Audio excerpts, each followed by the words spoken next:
এবার চোখ রাখছি বাংলার দিকে। বাংলার মহেশতলায় হঠাৎই একটি গাড়ির শোরুমে অগ্নিকাণ্ড।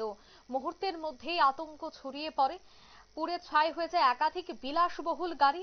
দমকলের 8টি ইঞ্জিন ঘটনাস্থলে উপস্থিত হয় এবং আগুন নিয়ন্ত্রণে আনার চেষ্টা করে। বাংলার মহেশতলা পুরসভার 11 নম্বর ওয়ার্ডের রামপুরের এমজি ওয়ার্কশপ এবং শোরুমে এই ভয়াবহ অগ্নিকাণ্ড। দ্রুত মহেশতলা এবং জিঞ্জিরাবাজার থানার আধিকারিকরা উপস্থিত হয়।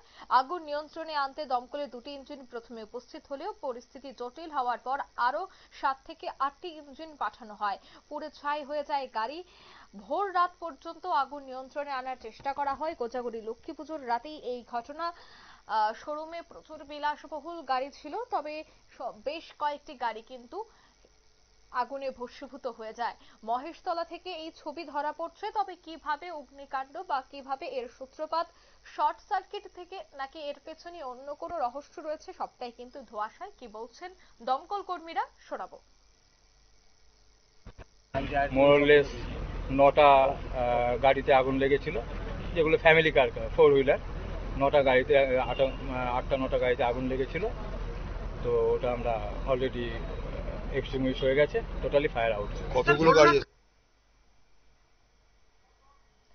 আপনারা শুনলেন দমকল কর্মীদের বক্তব্য। পুড়ে ছায় একাধিক বিলাসবহুল গাড়ি এবং ভোর রাত পর্যন্ত কিন্তু এই আগুন নিয়ন্ত্রণে আনার চেষ্টা করে সেখানে উপস্থিত 8 থেকে 9টি দমকলের ইঞ্জিন। নিয়ে নিয়েছে ছোট্ট একটি বিজ্ঞাপন বিরতি, সঙ্গে থাকুন।